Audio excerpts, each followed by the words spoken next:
سماء طوبى للعبد إذا تنما رمضان. بسم اللہ الرحمن الرحیم نحمدہ ونصلی علی رسولہ الکریم. رمضان 2024 کا آغاز ہو چکا ہے. آپ کو معلوم ہے کئی سال سے میرا معمول ہے کہ جب سے تراویح شروع ہوتی ہے تو تراویح کی نماز میں جو قرآن مجید پڑھا جاتا ہے میں اس میں منتخب آیات کی تفسیر بیان کرتا ہوں. کبھی تو اس کے پورے کا خلاصہ ہوتا ہے، کبھی منتخب آیات کی تفسیر. تو میری مسجد سے یہ تفسیر کے لیکچر چلتے ہیں. تو چونکہ میرا سفر تھا، اللہ نے مجھے سعادت بخشی، حرمین شریفین میں حاضری کی، تو اس لیے پہلا دوسرا لیکچر بلکہ 3 لیکچر میں یہیں حرمین سے ہی انشاءاللہ ریکارڈ کرواؤں گا. اس کے بعد میری واپسی ہے کراچی کی، اور کراچی واپسی پر پھر کنٹینیو جس طرح سے ممبر پہ میرے درس ہوا کرتے تھے تراویح کے بعد رمضان میں، وہ کنٹینیو ہو جائیں گے. تو ناغے سے بچنے کے لیے ہم نے پھر مشورہ کیا کہ میں یہیں سے حرمین سے ہی درس ریکارڈ کرواؤں. اور یہ جو پیچھے تصویر ہے یہ بیت اللہ کی تصویر نہیں ہے، یہ الحمدللہ سچی مچی کا بیت اللہ ہے، جہاں ہمارے کچھ انڈین دوست ہیں، اللہ ان کی عمر میں برکت دے. انہوں نے بہت اچھی جگہ مجھے رہائش دلوائی جہاں سے بیت اللہ کی بار بار زیارت کا الحمدللہ مجھے موقع ملتا ہے. تو آج حرمین میں حاضری کا موقع ملا، امام کعبہ کے پیچھے نماز پڑھنے کا موقع ملا، تراویح میں شرکت کا موقع ملا. تو میرے لیے بڑی سعادت کی بات ہے کہ اس رمضان کا جو پہلا لیکچر ہے میں اتنی مقدس جگہ پہ بیٹھ کے ریکارڈ کروا رہا ہوں. اور ان انڈین دوستوں کا بھی شکریہ جنہوں نے اس سعادت کا مجھے موقع میسر کیا. تو 3 لیکچر میرے تفسیر کے یہیں پر ہوں گے. تفسیر کے لیکچر سے مراد تراویح کے بعد والے جو لیکچر ہوتے ہیں. اس کے بعد چوتھے لیکچر سے انشاءاللہ میں کراچی میں ہی، جہاں میں ممبر پہ ہر سال تراویح کے لیکچر دیتا ہوں، وہیں پر انشاءاللہ وہ لیکچر ہوں گے. تو آج ہم نے پہلا پارہ پڑھا ہے تراویح میں. تو کچھ مختصر میں پہلے پارے سے متعلق، اللہ تعالیٰ نے قرآن مجید کی جو ابتدا کی ہے وہ قرآن مجید کا انٹروڈکشن بیان کیا. بلکہ سب سے پہلے جو ابتدا ہوتی ہے نا وہ سورہ فاتحہ سے ہوتی ہے. سورہ فاتحہ میں یوں سمجھیں کہ اسلام کی جو بیس ہے نا، اسلام کی جو بنیاد ہے، اس کا اللہ نے سورہ فاتحہ میں تذکرہ کیا. الحمدللہ رب العالمین، تمام تعریفیں اللہ کے لیے جو تمام جہانوں کا پالنے والا. الرحمن الرحیم، بڑا مہربان نہایت رحم کرنے والا. مالک یوم الدین، روز جزا کا مالک. نبی صلی اللہ علیہ وسلم نے فرمایا کہ جب کوئی بندہ یہ کلمات ادا کرتا ہے تو اللہ تعالیٰ کہتے ہیں میرے بندے نے میری حمد و ثنا کی، اس نے میری بزرگی بیان کی، اس نے میری زبان سے تعریف کی. اور پھر جب وہ کہتا ہے ایاک نعبد و ایاک نستعین، اے اللہ ہم تیری ہی عبادت کرتے ہیں اور تجھ ہی سے مدد طلب کرتے ہیں، تو اللہ کہتے ہیں ھذا بینی و بین عبدی. صحیح بخاری کی حدیث ہے. نبی نے فرمایا کہ اللہ تعالیٰ کہتے ہیں کہ میرے اور میرے بندے کے درمیان یہ ایگریمنٹ ہو گیا ہے. وَلِعَبْدِي مَا سَأَلَ، اب وہ اس قابل ہے کہ مجھ سے کچھ مانگے گا تو میں اس کو دوں گا. تو اس سے ہمیں پتہ چلتا ہے کہ سورہ فاتحہ میں جو سب سے اہم ترین آیت ہے، اور اس کو سورہ فاتحہ کو قرآن کے بالکل شروع میں رکھا گیا، اسی وجہ سے اس کا نام فاتحہ دیا گیا ہے. فاتحہ یعنی کھولنے والی. مفتاح عربی میں چابی کو بھی کہتے ہیں. تو اس میں جو سب سے اہم ترین جملہ ہے نا، جو اسلام کا گویا خلاصہ ہے، خوب اس کو اچھی طرح سے سمجھ لیں، وہ ہے ایاک نعبد، اے اللہ ہم تیری ہی عبادت کرتے ہیں، وَإِيَّاكَ نَسْتَعِينُ، اور تجھ ہی سے مدد طلب کرتے ہیں. یہ بہت اہم آیت ہے. اللہ کرے یہی سمجھ میں آ جائے نا تو بات بن جائے گی انشاءاللہ. دیکھیں، اسلام دیگر تمام مذاہب سے ایک الگ حیثیت رکھتا ہے، اور اسلام کا دعویٰ یہ ہے کہ اسلام کے علاوہ دنیا میں کوئی مذہب برحق نہیں ہے. اللہ کا جو منتخب کردہ سلیکٹڈ دین ہے وہ صرف اسلام ہے. اور اس کی بنیاد یہاں سے شروع ہوتی ہے کہ اپنے آپ کو اللہ کے حوالے کر دو. آج سیکولر لبرل قوتیں ہمیں حکومتوں کا غلام تو بنا دیتی ہیں، ہمیں کلچر کا غلام بنا دیتی ہیں، ہمیں مختلف اداروں کا غلام بنا دیتی ہیں. اسلام کی بیس یہاں سے شروع ہوتی ہے کہ جس نے پیدا کیا ہے نا، خالق، آپ اپنے آپ کو اس کے حوالے کر دیں. تو نعبدو کا یہ مطلب ہے کہ ہم صرف غلامی صرف اللہ کی ہوگی. ہاں، اللہ نے ہمیں کسی کی اطاعت کا حکم دیا تو ہم اس کی اطاعت کریں گے. تو غلامی جو ہے نا وہ صرف اور صرف اور صرف اللہ کی ہوگی. تو یہاں عبادت کا لفظ آیا ہے تو عبادت کا مفہوم سمجھیے. دیکھیں عبادت کے جو لفظی، کیونکہ عبادت جو ہے نا اسلام کیا کہتا ہے کہ عبادت صرف اللہ کی ہوگی، تو آپ کو پتا ہونا چاہیے عبادت کہتے کس کو ہیں. وجہ اس کی ہے کہ نبی صلی اللہ علیہ وسلم نے فرمایا قرب قیامت میں لوگ شراب کا نام تبدیل کر کے اس کو حلال کر لیں گے، استعمال کرنا شروع کر دیں گے. تو اس سے پتہ چلتا ہے کہ ہمیں لیبل پہ نہیں جانا چاہیے. بعض دفعہ چیز کا لیبل جو ہے وہ چینج کر کے ہم اس پہ احکامات چینج کر دیتے ہیں. جیسے ہی عیسائیوں نے کیا، عیسائیوں نے کہا ہم تو ایک اللہ کی عبادت کرتے ہیں اور ہم توحید پرست ہیں، ہم تو مشرک نہیں ہیں، کیونکہ جگہ جگہ تورات انجیل میں شرک کی نفی ہے، توحید کا حکم ہے. تو انہوں نے توحید کا مفہوم ہی چینج کر لیا. انہوں نے عیسیٰ علیہ السلام کو اللہ کا بیٹا کہا اور کہا کہ ہم تو ایک خدا کے ماننے والے ہیں، عیسیٰ اللہ کے بیٹے ہیں، اللہ بھی ہیں، اللہ کے بیٹے بھی ہیں، اور وہی جو انہوں نے کیا ہے. تو بھائی آپ نے عبادت کا لفظ، عبادت اور توحید جو ہے تھی نا، توحید، اس کے لفظ کو تو آپ نے پکڑ کے رکھا لیکن اس کا مفہوم آپ نے چینج کر دیا. تو یہ خیانت ہوتی ہے. میں اکثر ایک چٹکلا سناتا رہتا ہوں نا، ایک آدمی نے چاول کے بوری پر جو ہے وہ چینی لکھ دیا، چینی کے بورے پر چاول لکھ دیا. لوگوں نے پوچھا کہ یہ کیوں لکھا ہے؟ وہ کہتا ہے بھائی مکھیوں کو دھوکہ دینے کے لیے، تاکہ مکھیاں جو ہے نا اس پہ نہ بیٹھیں. تو بھائی مکھیاں دھوکہ نہیں کھائیں گی تو وہ خوشبو سے پہچان جائیں گی. تو خوب سمجھ لیں اسلام کی بنیاد اس پر ہے کہ اللہ کے سوا کسی کی عبادت نہیں کرنی. اب ہوا یہ کہ جو مشرک لوگ ہیں انہوں نے عبادت کا مفہوم ہی چینج کر دیا اور انہوں نے کہا ہم عبادت کہاں کر رہے ہیں، ہم تو عبادت نہیں کرتے. تو اس لیے میں پہلے عبادت کا مفہوم آپ کو اچھی طرح سے سمجھانا چاہتا ہوں کہ اسلام جب یہ کہتا ہے کہ اللہ کے سوا کسی کی عبادت نہیں ہوگی تو اسلام کی نظر میں عبادت کا کانسیپٹ ہے کیا، تاکہ وہ کانسیپٹ کلیئر ہو. جیسے جب اسلام کہتا ہے شراب حرام ہے تو شراب کا کانسیپٹ کیا ہے؟ ہر لیکوڈ چیز کو تھوڑی شراب کہا جاتا ہے، یا ہر اس چیز کو تھوڑی شراب کہا جائے گا جس پہ شراب لکھا ہوا ہو. اگر آپ نے شراب کی بوتل میں شراب رکھی اور اس میں زمزم لکھ دیا تو وہ حلال تھوڑی ہو جائے گی. تو اس ایک ڈیفینیشن ہوتی ہے نا شراب کی، وہ انگلش میں بھی ہوگی، اردو میں بھی ہوگی، ہندی میں بھی ہوگی، ہر زبان میں وہ چیز جہاں پائی جائے گی اس کو شراب کہیں گے، چاہے نام کچھ بھی ہو.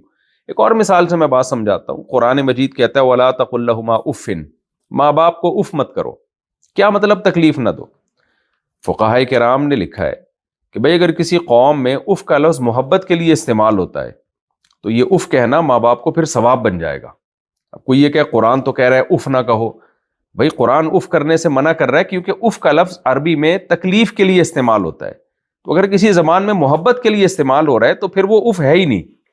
تو اس لیے آج بھی جب دین میں تحریف ہوتی ہے نا تو لوگ دھوکہ دیتے ہیں. تو چونکہ ہمارا تراویح کا یہ پہلا لیکچر ہے، اس میں عبادت کے مفہوم کو سمجھنا ضروری ہے تاکہ ہم توحید پرستوں بنیں، کیونکہ توحید کے بعد تو سارے اسلام کے احکام شروع ہوتے ہیں. اگر آپ کی توحید ہی ٹھیک نہیں ہے تو آپ کی کوئی عبادت مقبول نہیں ہے، اور قرآن تو توحید سے بھرا ہوا ہے. تو عبادت کا مفہوم سمجھیے. دیکھیں عبادت کے ایک اصطلاحی معنی ہے اور ایک لغوی معنی ہے. لغوی اور اصطلاحی کسے کہتے ہیں؟ دیکھیں ہم کسی بھی لفظ کو نا ایک ٹرم ہوتی ہے، اس میں جب یوز کرتے ہیں تو اس کا مطلب کچھ اور ہوتا ہے، اور عام معنی میں جب یوز کر رہے ہوتے ہیں تو اس کا مفہوم کچھ اور بن جاتا ہے. تو عبادت کا جو عام مفہوم ہے وہ تو غلامی کو کہتے ہیں، غلامی. تو ہم جب کہتے ہیں کہ بھائی فلاں جو ہے وہ عبد ہے، عبد، تو اس کا مطلب وہ غلام ہے. تو یہ لغوی مفہوم میں تو کوئی بھی کسی کی غلامی اختیار کرے گا اس کو یہ کہا جائے گا گویا کہ یہ عابد ہے، یعنی عبادت کر رہا ہے، لیکن اس سے وہ مشرک نہیں بنتا. اگر یہ شرک ہوتا نا تو غلاموں کا تو بڑا ایک نظام رہا ہے. پہلے زمانے میں لوگ غلام بنایا کرتے تھے اور کہتے تھے یہ میرا عبد ہے، یعنی میرا غلام ہے. تو کیا مطلب یہ کہنے سے وہ مشرک بن گیا کیا؟ نہ. وجہ اس کی ہے کہ جو بھی غلامی کسی کی بھی کرے گا نا تو اس کو بھی عربی میں عبد ہی کہا جاتا ہے. عبادت کا لغوی معنی اس میں داخل ہے. لیکن جب شریعت کہتی ہے کہ اللہ کے سوا کسی کی عبادت جائز نہیں ہے تو عبادت کا معنی صرف غلامی نہیں ہوتا، وہاں عبادت کا ایک خاص مفہوم ہے. شریعت کا ایک ٹرم ایجاد کی ہے اسلام نے کہ جو ہے نا وہ ٹرم آپ کو ذہن میں ملحوظ رکھنی پڑے گی. اس سینس میں اگر کسی کی آپ غلامی اختیار کریں گے تو وہ والی غلامی اسلام میں شرک کہلائے گی. آج کل کے بہت سارے لبرل سیکولر قسم کے اسکالر جو آ رہے ہیں یا ان پڑھ قسم کے اسکالر جو آ رہے ہیں لیکن مذہبی اسکالر بنے ہوئے، انہوں نے ہر چیز کو شرک کہنا شروع کر دیا کہ بھئی ہم کسی کی بھی غلامی اختیار کریں گے تو مشرک بن جائیں گے. تو یہ بھی غلط ہے. تو عبادت کا وہ مفہوم جو اسلام کہتا ہے، مثال کے طور پر صلاۃ کا لفظ عربی میں دعا کے معنی میں بھی استعمال ہوا ہے. تبھی تو آتا ہے نا قرآن میں ان اللہ وملائکتہ یصلون علی النبی، اللہ اور اس کے فرشتے نبی پر صلاۃ پڑھتے ہیں. کیا مطلب؟ درود بھیجتے ہیں، دعا مانگتے ہیں. اللہ تو دعا نہیں مانگتا، اللہ رحمت بھیجتا ہے، اور نبی اور جو فرشتے جو ہے وہ رحمت کی دعا کرتے ہیں. تو دعا کے معنی میں استعمال ہو رہا ہے. لیکن یہی صلاۃ ایک خاص عبادت کے معنی میں بھی استعمال ہوتا ہے جس کو نماز کہا جاتا ہے. تو صلاۃ کا لفظ ایک جگہ کس سینس میں استعمال ہو رہا ہے، ایک جگہ کس سینس میں استعمال ہو رہا ہے. تو استعمال سے فرق پڑتا ہے. تو خوب سمجھ لیں، جب قرآن یہ کہتا ہے کہ اللہ کے سوا کسی کی عبادت مت کرو، تو وہاں عبادت کا مطلب صرف غلامی نہیں ہے. غلام تو ہم کسی کے بھی ہو سکتے ہیں. پہلے زمانے میں لوگ اپنے آقا کے غلام ہوتے تھے. ہم اپنے آپ کو نبی صلی اللہ علیہ وسلم کا غلام کہتے ہیں اور اس میں فخر محسوس کرتے ہیں. تو یہ ٹھیک ہے، یہ تو بہت شریعت میں مطلوب ہے. آپ اپنی ماں کے غلام بن جاؤ، آپ اپنے باپ کے غلام بن کے رہو، بہت اچھی بات ہے. لیکن عبادت کا جو مفہوم شریعت نے بتایا ہے وہ مفہوم یہ ہے، یعنی اس مفہوم میں جو عبادت شرک ہے وہ یہ ہے کہ آپ کسی کی تعظیم کریں اور اس درجے کی تعظیم ہو کہ آپ کا یہ نظریہ ہو کہ میں جس کو رسپیکٹ دے رہا ہوں نا وہ میرے نفع اور نقصان کا مالک ہے اور مجھے نفع پہنچانے میں اور نقصان پہنچانے میں کسی سبب کا، کسی لاجک کا محتاج نہیں ہے. تو اس جذبے کے ساتھ جب آپ کسی کو رسپیکٹ دیتے ہیں، تعظیم کرتے ہیں، تو یہ تعظیم اسلام میں عبادت کہلاتی ہے. میں مثال سے بات سمجھاتا ہوں. دیکھیں، ہم نماز میں اتحیات میں اللہ کے سامنے بیٹھتے ہیں، یہ ہمارا بیٹھنا عبادت ہے. لیکن آپ اپنے ابا کے سامنے بھی دو زانوں تمیز سے بیٹھتے ہیں، وہ بیٹھنا عبادت نہیں ہے. حالانکہ تعظیم کی صورت تو سیم ہے. آپ بیٹھے ہوئے ہیں اپنے والد کے سامنے بھی اسی اسٹائل میں دو زانوں اور ایسے ہاتھ رکھے، اور اتحیات میں اللہ کے سامنے بھی ایسے ہی بیٹھے ہیں. لیکن دونوں میں زمین آسمان کا فرق ہے. ایک عبادت ہے، ایک عبادت نہیں ہے. وجہ کیا ہے؟ جب آپ اللہ کے سامنے اس طرح سے بیٹھتے ہیں تو آپ یہ نظریہ رکھ کے بیٹھتے ہیں کہ میں اللہ کی تعظیم کر رہا ہوں، یہ نظریہ رکھ کر کہ وہ اس لائق ہے کہ اس کی یہ تعظیم کی جائے کیونکہ وہ میرے نفع اور نقصان کا مالک ہے،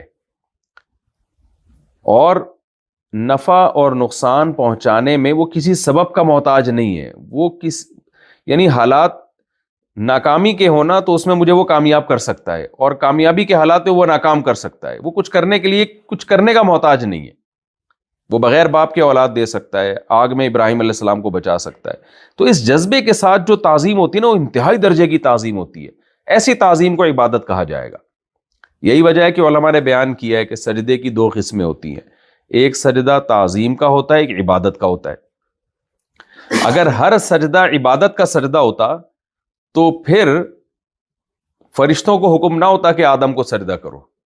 اس لیے کہ اللہ تو کہتے ہیں کہ اللہ کے سوا کسی کی عبادت جائز نہیں ہے. حالانکہ اللہ نے تو خود فرشتوں کو حکم دیا کہ آدم علیہ السلام کو سجدہ کرو. تو اگر جائز نہ ہوتی تو اللہ کیوں حکم دیتا کہ بھئی آدم کو سجدہ کرو؟ تو اسی وجہ سے اللہ نے حکم دیا کہ وہ سجدہ عبادت والا نہیں تھا، وہ صرف آدم علیہ السلام کو ایک رسپیکٹ دینا تھا. اس میں یہ کانسیپٹ نہیں تھا کہ ہم آدم کے سامنے سر جھکائیں گے تو آدم ہماری بگڑی بنائیں گے اور آدم ہمیں نفع اور نقصان پہنچائیں گے. نہ بھائی، یہ تو مٹی کے بنے، ہمارے سامنے بنے، یہ بھی اپنے نفع اور نقصان کے مالک نہیں ہے اور ہم بھی اپنے نفع اور نقصان کے مالک نہیں ہیں. یہ ہمارے نفع نقصان کے مالک نہیں، ہم ان کے نفع نقصان کے مالک نہیں. تو صرف سر کو زمین پہ رکھا گیا ہے. تو یہ والا سجدہ تعظیم کا سجدہ تھا، یہ شرک والا سجدہ نہیں تھا. کیونکہ شرک والا سجدہ ہوتا، عبادت والا سجدہ ہوتا تو اللہ پابندی لگاتا، کیونکہ اللہ نے اپنی عبادت کے علاوہ ہر ایک کی عبادت کو حرام قرار دیا ہے. یعقوب علیہ السلام کے بھائیوں نے سجدہ کیا یوسف علیہ السلام، یعقوب علیہ السلام کے بیٹوں نے سجدہ کیا یوسف علیہ السلام کے سامنے، وہ بھی تعظیم والا سجدہ تھا. تو پتہ یہ چلا کہ بھائی ایک تعظیم ہوتی ہے اور ایک ہوتا ہے اس کانسیپٹ کے ساتھ کسی کو کی تعظیم کرنا کہ یہ آپ کے نفع اور نقصان کا مالک ہے. جب اس کانسیپٹ کو سامنے رکھ کر آپ کسی کو رسپیکٹ دیتے ہیں اور تعظیم والا عمل کرتے ہیں تو یہ عمل عبادت کہلائے گا، اور یہ اللہ کے سوا کسی کے لیے حلال نہیں ہے، خوب سمجھ لیں۔ ہاں، اس امت میں تعظیم والے سجدے پر بھی اللہ نے پابندی لگا دی تاکہ شرک کا دروازہ ہی بند ہو جائے، خوب سمجھ لیں۔ ایک بات تو یہ ہو گئی۔ دوسری بات یہ کہ شریعت میں کچھ مواقع ایسے ہیں جہاں آپ کی نیت یہ نہ بھی ہو کہ سامنے والا نفع اور نقصان پہنچا سکتا ہے، اور آپ سامنے والے کو عزت دیں، تو شریعت نے بعض مواقع ایسے ہیں کہ ان میں اس تعظیم ہی کو شرک قرار دے دیا ہے۔ مثال کے طور پر آپ کسی پتھر کے بت کے سامنے جھکتے ہیں، جب آپ سے پوچھا جاتا ہے آپ اس کو عزت کیوں دے رہے ہیں، آپ یہ سمجھتے ہیں کہ میرے نفع اور نقصان کا مالک ہے، آپ کہتے ہیں نہیں نہیں نہیں، یہ میرے نفع نقصان کا مالک نہیں ہے، مجھے پتا ہے، میں ویسے رسپیکٹ دے رہا ہوں۔ تو یہ جو آپ کسی بت کے سامنے اگر جھکیں گے نا، تو شریعت نے آپ کے عمل کی جو آپ لاجک پیش کر رہے ہیں کہ میں ویسے ہی جھک رہا ہوں، شریعت اس لاجک کو نہیں مانتی۔ شریعت کہتی ہے آپ کافر ہو جاؤ گے، یعنی پتھر کے بنے ہوئے بت کے سامنے آپ کسی بھی نیت سے سجدہ کریں گے تو اسلام نے اس عمل کو کفر ہی قرار دیا ہے۔ اگر ویسے کسی شخص کے سامنے سجدہ کریں گے تو آپ سے آپ کی نیت پوچھی جائے گی، حرام تو ہے، گناہ تو ہے، ہر قیمت پہ سجدہ کرنا حرام ہے، لیکن نیت پوچھی جائے گی۔ اگر آپ کہتے ہو میری نیت یہ تھی، میرے ذہن میں یہ تھا کہ یہ مجھے نفع اور نقصان دے سکتا ہے، تو آپ کافر ہو جاؤ گے، اس لیے کہ آپ نے عبادت کر لی کسی اور کی۔ اور اگر آپ کہتے ہو میری نیت یہ نہیں تھی کہ مجھے نفع نقصان پہنچا سکتا ہے، میں ویسے ہی رسپیکٹ دینے کے لیے جھکا ہوں، تو گناہ گار ہوگے، کافر نہیں ہوگے۔ لیکن کسی پتھر کے بنے ہوئے بت کے سامنے اگر آپ جھک گئے تو پھر آپ 100 دفعہ کہتے رہو کہ میں نہیں مانتا کہ یہ مجھے نفع نقصان پہنچا سکتا ہے، لیکن شریعت آپ کی بات نہیں مانتی، اسلام آپ کو کافر ہی قرار دے گا۔ وجہ اس کی ہے کہ پتھروں کے سامنے جھکا ہی اس نیت سے جاتا ہے کہ یہ مجھے نفع اور نقصان پہنچا سکتے ہیں، اس کے علاوہ کوئی اور نیت ہوتی نہیں ہے، تو یوں کہا جائے گا یہ جھوٹ بول رہا ہے یہ آدمی، تو عند اللہ بھی کافر ہو جائے گا، اور اس پہ جو ہے دنیاوی حکام میں بھی اس کو کافر ہی قرار دیا جائے گا۔ تو ایک تو عبادت کا یہ تصور۔ تو اسی طرح غیر اللہ کے نام پہ جانور ذبح کرنا، اس نیت کے ساتھ کہ ہم اللہ کے سوا کسی کو خوش کریں گے جانور ذبح کر کے، تو اس سے بھی آپ کافر ہو جاتے ہیں۔ کسی کے نام کا روزہ رکھنا، کسی بزرگ کے نام کا، کسی بت کے نام کا روزہ رکھنا کہ بھئی میں روزہ رکھ رہا ہوں اس کو خوش کرنے کے لیے، وہ مجھے نفع اور نقصان کا مالک ہے، وہ جب میں اس کے لیے روزہ رکھوں گا مجھے فائدہ پہنچائے گا، اس سے بھی آپ کافر ہو جائیں گے۔ تو یہ ہے عبادت کا مفہوم۔ دوسری چیز جو عبادت میں داخل ہے، خوب سمجھ لیں کہ میں نے ابھی آپ سے عرض کیا کہ جب آپ کسی کے سامنے جھکتے ہیں اس نیت سے کہ یہ مجھے نفع نقصان پہنچا سکتا ہے، تو اس جھکنے سے ہی کافر ہو جاؤ گے، آپ مشرک ہو جاؤ گے۔ تو خود سوچیں کہ اگر اس سے باقاعدہ مانگنا شروع کر دیں مرادیں، تو پھر تو 100% کافر ہو جائے گا انسان۔ یعنی کسی انسان کو یہ سمجھ کے مانگنا شروع کر دے انسان سے کہ یہ اسباب سے ہٹ کے بھی مجھے نفع اور نقصان یہ بندہ پہنچا سکتا ہے، تو یہ تو آپ نے اپنا کانسیپٹ پہ مہر لگا دی گویا کہ۔ اس لیے کسی سے دعا مانگنا، اس سے انسان پکا ڈھکا کافر ہو جاتا ہے۔ میں اس کو مثال سے سمجھاتا ہوں۔ دیکھیں، جب بھی ہم کسی سے مدد مانگتے ہیں نا، تو اس مدد کی 2 صورتیں ہوتی ہیں۔ میں جیسے آپ سے مانگتا ہوں بھائی پانی لے آئیں، تو آپ اٹھیں گے، چل کے جائیں گے، کولر کو کھولیں گے، پانی نکالیں گے اور مجھے پلائیں گے۔ یہ سارے کام لاجک کے تحت ہو رہے ہیں۔ یہ وہ ہیلپ ہے جس سے انسان کافر نہیں ہوتا۔ یہ ہم پولیس سے بھی مدد مانگتے ہیں، گورنمنٹ سے بھی مدد مانگتے ہیں، لوگوں سے بھی مدد مانگتے ہیں، ڈاکٹروں سے بھی مدد مانگتے ہیں۔ یہ مدد صبح و شام لوگ ایک دوسرے سے مانگ رہے ہیں۔ یہ والی مدد نبی سے بھی نبی کے دور میں مانگی جاتی تھی۔ نبی کے پاس لوگ آتے تھے، آپ ہماری شفاعت کر دیں، یہ کام کر دیں، تو اسباب کے تحت آپ صلی اللہ علیہ وسلم ان کے کام کر دیا کرتے تھے۔ تو یہ مدد سب سے مانگی جا سکتی ہے۔ ہم ڈاکٹروں سے ہیلپ لے رہے ہوتے ہیں، پولیس سے ہیلپ لے رہے ہوتے ہیں۔ مدد ایک وہ ہوتی ہے کہ آپ کو پتا ہے کہ اسباب کی دنیا میں یہ کام ہونا ممکن ہی نہیں ہے، پھر آپ کہو کہ یار تم یہ کام کر دو۔ اس کا مطلب آپ سمجھتے ہو کہ اس کو کچھ ایسی طاقتیں ہیں کہ یہ کسی لاجک کے بغیر بھی کام کر دیتا ہے۔ اب جیسے حضرت مریم کو اللہ تعالیٰ نے شوہر کے بغیر اولاد دے دی، یہ کام کوئی ڈاکٹر نہیں کر سکتا، کوئی میڈیسن ایجاد ہوئی نہیں ہے کہ شوہر کے بغیر اولاد ہو جائے، باپ کے بغیر بچہ پیدا ہو جائے، کوئی ہے ہی نہیں، یعنی یہ سائنٹیفکلی ممکن ہی نہیں ہے۔ اسی طرح سائنٹیفکلی یہ ممکن ہی نہیں ہے کہ کوئی آگ میں جائے اور جلے نہیں، اور اس کے باڈی پہ کوئی کیمیکل بھی نہ لگا ہوا ہو۔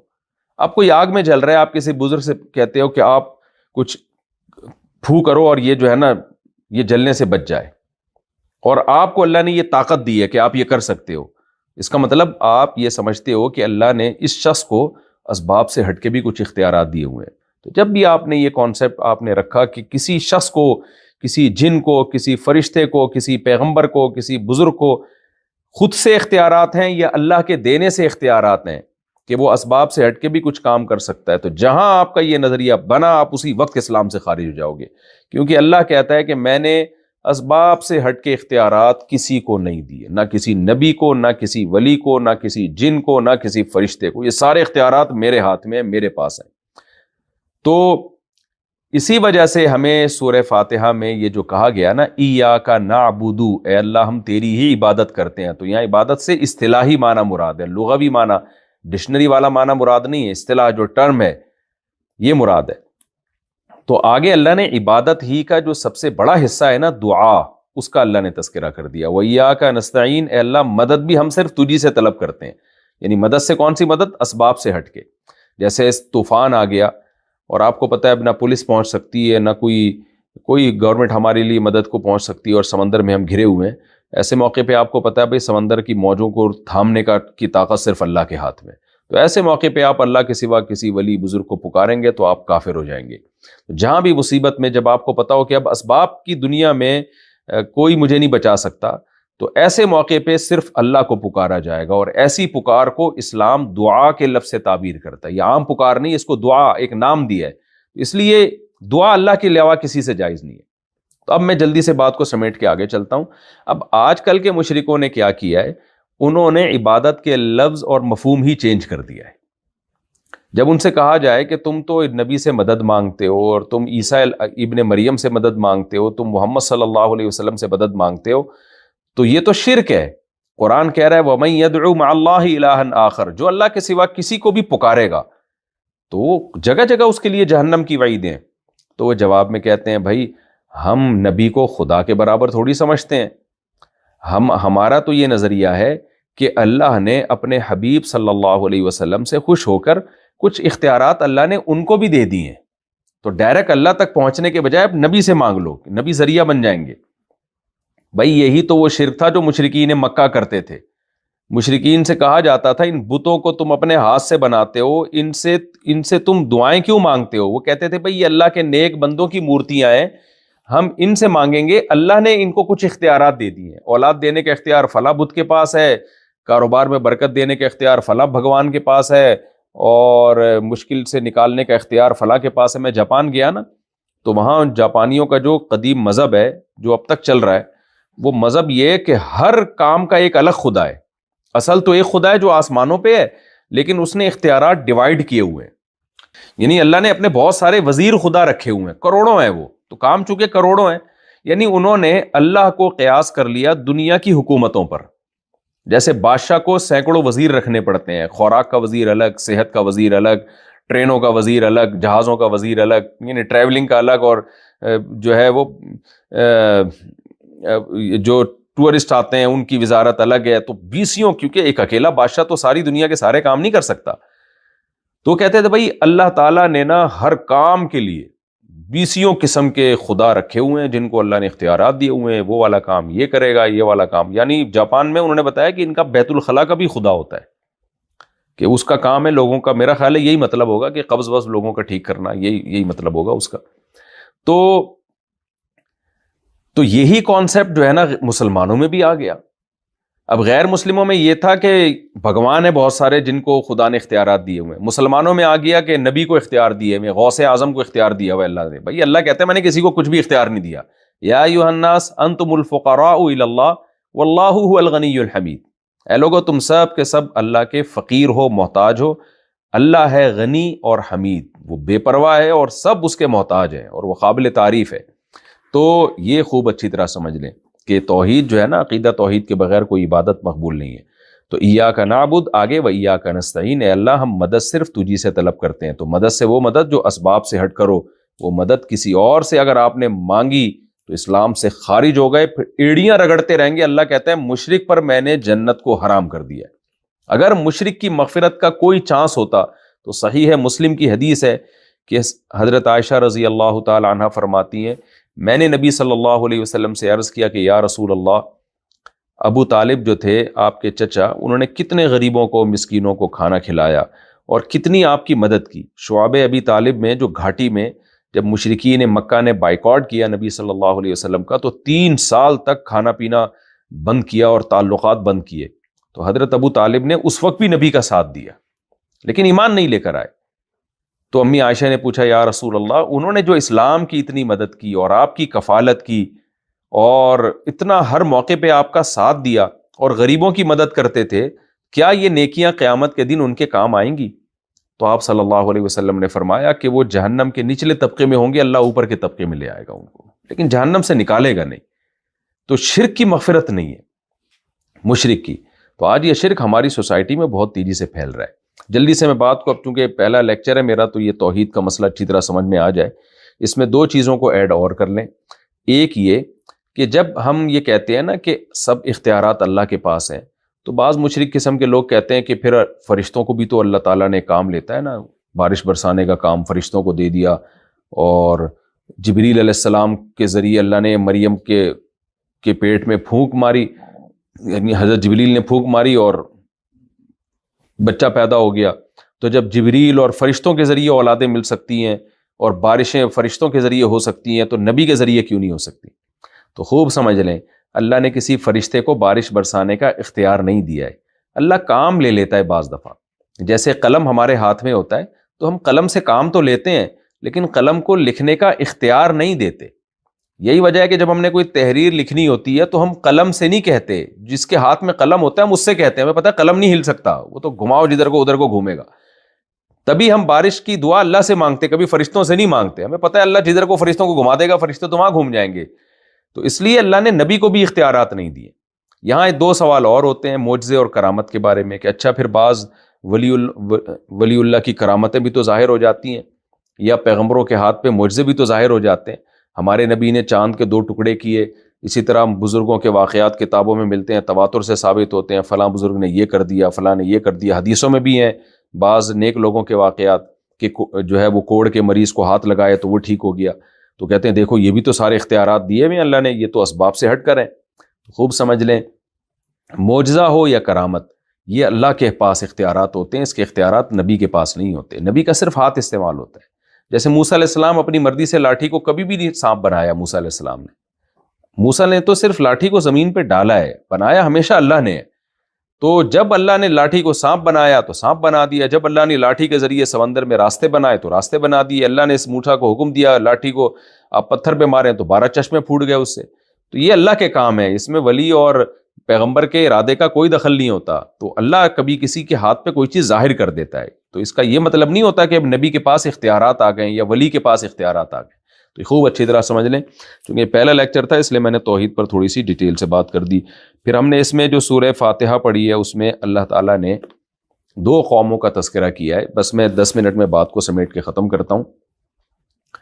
2 قوموں کا اللہ نے تذکرہ کیا ہے، ایک یہودیوں کا اور ایک عیسائیوں کا، بلکہ 3 طبقات کا ذکر کیا اللہ نے سورہ فاتحہ میں. پہلے ہم سے معاہدہ دلوایا، ایاک نعبد و ایاک نستعین. اللہ نے کہا توحید پہ رہنا، یہ ایگریمنٹ کرو مجھ سے، تو توحید میں کوئی گڑبڑ نہیں ہونی چاہیے. پھر اللہ نے ہمیں کہا، حدیث میں بھی آتا ہے کہ اللہ کہتا ہے اب تو جو دعا مانگے گا وہ میں قبول کروں گا. تو دعا ہم سے کیا منگوائی گئی ہے؟ اہدنا الصراط المستقیم، اے اللہ تو ہمیں سیدھے راستے پہ چلا. صراط الذین انعمت علیہم، 3 طبقے ہیں دنیا میں. ایک وہ جو خود سیدھے راستے پہ چل رہے ہیں، دوسرے وہ جو گمراہ ہیں. پھر گمراہوں کی 2 قسمیں، ایک وہ جو اس لیے گمراہ ہوئے کہ ان کے پاس علم ہی نہیں ہے، جاہل ہیں، اور ایک وہ علم ہے مگر خواہشات کی وجہ سے گمراہ ہو گئے، جان بوجھ کر خود بھی گمراہ ہوتے ہیں، لوگوں کو بھی گمراہ کرتے ہیں، حالانکہ ان کو پتہ ہے صحیح راستہ کیا ہے.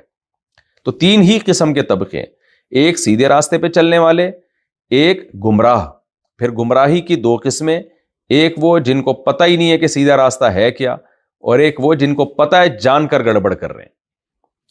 تو ہمیں تینوں طبقوں کے بارے میں بتایا کہ پہلے طبقے کی فہرست میں داخل ہو جاؤ. صراط الذین انعمت علیہم، اے اللہ ان لوگوں کے راستے پر چلا جن پر تیرا انعام ہوا، انعام یافتہ لوگوں کے راستے پر. اور غیر المغضوب علیہم، ان لوگوں کے راستے پر نہ چلانا جن پر تیرا غضب ہوا. اس سے مراد یہودی ہیں. یہودیوں کے پاس آج بھی علم ہے، بھرپور طریقے سے جانتے ہیں کہ محمد صلی اللہ علیہ وسلم اور اسلام اللہ کا سچا دین اور آپ اللہ کے سچے نبی ہیں، اس کے باوجود گمراہ کر رہے ہیں دنیا کو. تو بتایا کہ ان کے راستے پہ نہیں چلنا، ولا الضالین، اور جو گمراہ ہو گئے نا، جن کے پاس تعلیمات ہی ختم ہو گئی، جیسے عیسائی ہیں، ان کو تو سیدھے راستے کا پتہ ہی نہیں ہے کہ ہے کیا، تو ان کے راستے سے بھی بچنا ہے۔ تو چونکہ ہم سے پہلے دو قومیں ہیں جن کو آسمانی کتابیں دی گئیں، ایک یہودی اور ایک عیسائی، تو ہمیں بتایا گیا کہ اب تمہیں بھی ایک کتاب دی جا رہی ہے، تو تم نے اس کتاب کو فالو کرنا ہے، اور انعام یافتہ لوگوں کو فالو کرنا ہے۔ انعام یافتہ لوگ کون ہیں؟ 4 طبقے ہیں، من النبیین والصدیقین والشہداء والصالحین۔ قرآن میں اللہ نے بیان کیا پیغمبروں کا راستہ، صدیق سے مراد وہ علماء جن کا عمل ان کے علم کے مطابق ہو، اور شہداء کا راستہ، اور صدیقین سچے لوگوں کا راستہ، یعنی نیک صالح مسلمان جو منافق نہ ہو۔ آج ہماری زندگی میں نفاق بہت زیادہ آ گیا، دیکھنے میں بڑا نیک لگ رہا ہوگا، اندر سے پتہ نہیں کیا ہوگا، یعنی لوگوں کو بیوقوف بنا رہا ہوگا۔ تو صحیح سچے مسلمان، تو یہ ایک بہت بڑی تعداد میں یہ 4 قسم کے انبیاء تو دنیا سے چلے گئے، لیکن شہداء، صالحین اور علماء یہ قیامت تک رہیں گے، حدیث سے ہمیں یہ پتہ چلتا ہے۔ تو ان لوگوں کے راستے کو ہم نے فالو کرنا ہے، اور کن لوگوں کے راستے کو فالو نہیں کرنا؟ ایک یہود اور ایک عیسائی، ان کے راستے کو فالو نہیں کرنا۔ کیا مطلب؟ عیسائیوں کی طرح جاہل بھی نہیں بن جانا کہ ان کو مذہب کا ہی نہیں پتہ ہے، اتنی تحریفات ہوئی ہیں ان کے مذہب میں، اور یہودیوں کی طرح ایسا بھی نہیں کرنا کہ سب پتہ ہو اور گھنے بنے رہو اور پھر بھی جو ہے نا غلط راستے پہ چلنا شروع ہو۔ تو اللہ ہمیں ان دونوں طبقوں سے بچا کے صحیح سیدھے راستے پہ تو ہمیں چلا۔ وہ سیدھا راستہ کیا ہے؟ پھر وہ آگے پوری سورہ بقرہ سے اللہ نے شروع کر دیا، اس میں احکام دیے، یہ صحیح ہے، یہ غلط ہے، یہ حلال ہے، یہ حرام ہے۔ تو بس میں ایک آیت آج پڑھوں گا اور آج کے درس کو میں ختم کروں گا۔ تو سورہ، یہ جو پہلے پارے میں جو آج اہم ترین آیت جب امام حرم نے تلاوت کی نا آج، تو اسی وقت مجھے خیال آیا کہ آج میں اس آیت کو انشاءاللہ لیکچر میں ہائی لائٹ کروں گا۔ اللہ تعالیٰ نے فرمایا کہ ہم نے بنی اسرائیل کو حکم دیا تھا، وَإِذْ أَخَذْنَا مِيثَاقَ بَنِي إِسْرَائِيلَ لَا تَعْبُدُونَ إِلَّا اللَّهَ وَبِالْوَالِدَيْنِ إِحْسَانًا وَبِذِي الْقُرْبَى وَالْيَتَامَى وَالْمَسَاكِينِ وَقُولُوا لِلنَّاسِ حُسْنًا وَأَقِيمُوا الصَّلَاةَ وَآتُوا الزَّكَاةَ۔ یہ گویا کہ پورا جو اسلام ہے نا، اس کی جزیات اللہ نے اس آیت میں ذکر کر دی ہیں۔ اللہ کہتے ہیں ہم نے بنی اسرائیل سے بھی ایک معاہدہ کیا تھا، لیکن ان میں اکثر لوگ اس معاہدے میں پورے نہیں اترے، اور سورہ فاتحہ میں اللہ نے کہہ دیا نا کہ تم نے یہود اور نصارہ کے راستے پہ نہیں چلنا۔ کیا مطلب؟ تم اس معاہدے میں پورے اترو۔ تو ہر قوم سے اللہ نے یہ معاہدہ لیا ہے۔ وہ معاہدہ کیا ہے؟ لا تعبدون الا اللہ، پہلا معاہدہ تو وہی کہ اللہ کے سوا کسی کی عبادت نہیں ہوگی، شرک کا اسلام میں کوئی راستہ نہیں ہے۔ دوسرا اللہ نے حکم دیا تھا، بنی اسرائیل سے مضبوط ایگریمنٹ لیا تھا، وَبِالْوَالِدَيْنِ إِحْسَانًا، اللہ کے بعد سب سے بڑا حق والدین کا ہے۔ اتنا زیادہ اہمیت کے ساتھ قرآن نے والدین کو بیان کیا ہے کہ صاف پتہ چلتا ہے کہ اللہ کے بعد والدین ہی ہیں۔ بس دیکھیں، رسول کا حق تو اللہ ہی کی وجہ سے ہے نا، وہ تو اس لیے کہ آپ اللہ کے رسول ہیں، تو اللہ کے بعد اصل تو حق رسول صلی اللہ علیہ وسلم کا ہے، لیکن چونکہ وہ تو ہے ہی اللہ کی وجہ سے، کیونکہ آپ نے ہمیں اللہ کا تعارف کروایا۔ لیکن والدین کا جو حق اللہ نے بتایا نا اپنے بعد، وہ اس لیے کہ وہ تمہیں جننے کا اور تمہاری پیدائش کا ذریعہ بنے، اور انہوں نے تم پر بڑی محنت کی ہے۔ تو میں جب یہ آیت سنتا ہوں، پڑھتا ہوں، بڑی حیرانگی ہوتی ہے کہ اللہ کہتے ہیں کہ ہم نے یہودیوں کو بہت تاکید کی تھی، اور آگے اللہ بتا رہے ہیں کہ ان میں سے اکثر لوگ اس حکم پہ پورے نہیں اترے۔ آج دیکھ لو یہود و نصارہ کا حال کیا ہے، انگریزوں کو دیکھو، باتیں کتنی بڑی بڑی کرتے ہیں اخلاقیات کی، پوری دنیا کو اخلاق سکھا رہے ہیں، اور باپ اور ماں کا حشر کیا کرتے ہیں آپ۔ جیپنیز کو دیکھو، کتنے دنیا میں بڑے تہذیب یافتہ بنے پھرتے ہیں، لائن میں سیدھے چلتے ہیں، ٹریفک میں کوئی قانون نہیں توڑ رہا ہوتا، بہت ہی پولائٹ اور بہت ہی میٹھا لہجہ۔ میں جب جاپان میں تھا، میں نے کہا کوئی ایک چیختا ہوا بندہ نظر نہیں آیا 10-11 دنوں میں، اتنی میٹھی زبان، لیکن اپنے بوڑھے ماں باپ کا کیسا جانوروں سے بدتر حشر کرتے ہیں اپنے ماں باپ کے ساتھ۔ 18 سال کے ہوتے ہی اس کو ٹاٹا کر کے چلے جاتے ہیں۔ کتنے کیسز وہاں لوگوں نے بتائے کہ ماں مر جاتی ہے اور لاش کی بو سے پتہ چلتا ہے کہ جس گھر میں ماں مری ہوئی ہے، تو پھر فون کر کے بلایا جاتا ہے کہ تمہاری ماں کا انتقال ہو گیا، تمہارا باپ مر گیا ہے۔ تو یہ جو دنیا کے اخلاق ہے نا، یہ دھوکہ ہے نظر کا۔ اسلام ہے جو ہیومن رائٹس، جو اصل میں انسانیت کے حقوق آپ کو سکھاتا ہے۔ تو جو باپ اور جو ماں سب سے بڑے تھے، جس قوم نے ان کو نظر انداز کر دیا، تو وہ کہاں کے، تو اللہ نہیں چھوڑے گا۔ تو اللہ کہتے ہیں یہود نے بھی یہی کیا اپنے باپ اور ماں کے ساتھ۔ آج دیکھ لو نا یہودیوں کی حالت، اور آج عیسائیوں کی حالت دیکھ لو جا کے، کیا سلوک کرنا اپنے والدین کے ساتھ وہ۔ تو اس لیے خوب سمجھ لیں، آپ کی زندگی میں آپ کے لیے سب سے امپورٹنٹ آپ کے والدین ہیں۔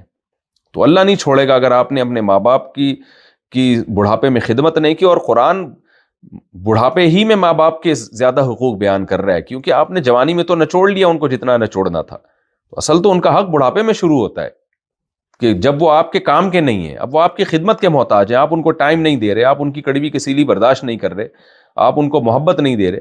تو اس لیے اللہ کہتے ہیں ہم نے ان سے یہ ایگریمنٹ کیا تھا. تو دنیا نہیں پوچھتی, دنیا کے اصولوں اور ضابطوں میں ماں باپ کی کوئی جگہ ہی نہیں ہے, لیکن اللہ کے ہاں جو ہے, اللہ کے بعد سب سے بڑا حق جو ہے وہ والدین کا ہے. تو اس رمضان میں ابھی سے نیت کر لیں کہ عقیدہ توحید پر ہم نے مضبوطی سے قائم رہنا ہے, اور اپنے والدین کے ساتھ احسان کا مطلب ایکسیلنسی پیدا کرنی ہے, ان کے ساتھ اچھے سلوک میں. احسان کہتے ہیں یعنی اعلیٰ درجے تک کسی چیز کو پہنچانا. اور دوسرا اللہ نے حکم دیا وذی القربا, والدین کے بعد سب سے بڑا حق ہے قرابت داروں کا, رشتہ داروں کا. قربا کہتے ہیں جو جتنا خونی رشتے میں قریب ہے. یہ چیز بھی یہودیوں سے اور عیسائیوں سے بھی نکل گئی. دوست کی گرل فرینڈ کی ویلیو ہے, سگے بھائی بہنوں کی کوئی پوچھتا ہی نہیں, اس سے ہے ہی نہیں بھائی بہن, سارا خاندانی نظام ہی تباہ و برباد ہو گیا ان کا. جاپانیوں کا بھی یہی حال ہے, تھائی لینڈ میں بھی یہی حال ہے, جن ملکوں میں گیا ہوں نا, غیر مسلم ملکوں میں. اب انڈیا کا بھی یہی حال ہو رہا ہے, وہاں بھی گرل فرینڈ بوائے فرینڈ اور گدے گھوڑوں والی زندگی, بھائی بہن چچا ماموں خالہ پھپھی تایا, سارا نظام تباہ و برباد ہو گیا. تو اسلام سب سے پہلے جس چیز کو ہائی لائٹ کرتا ہے وہ آپ کا اللہ سے رشتہ, اس کے بعد آپ کا والدین سے رشتہ, اس کے بعد آپ کا رشتہ داروں سے رشتہ. تو رشتہ دار ہوں گے تو رشتہ بنے گا نا, اور رشتے بنتے ہیں نکاح سے. تبھی میں بار بار جلدی شادی اور نکاح کی کثرت کو میں جو ہے وہ بیان کرتا ہوں, کیونکہ اسلام کی نظر میں اس کی کم ویلیو نہیں ہے. اسلام اس کو بہت زیادہ ویلیو دیتا ہے رشتہ داری کو. تو گوروں کی نظر میں تو اس کی کوئی ویلیو ہو تو صرف چاند پر پہنچنا اور ناسا اور ترقی کی باتیں کر رہے ہوتے ہیں. مادہ یعنی مادہ پرستی میں الجھ کے رہ گئے ہیں وہ.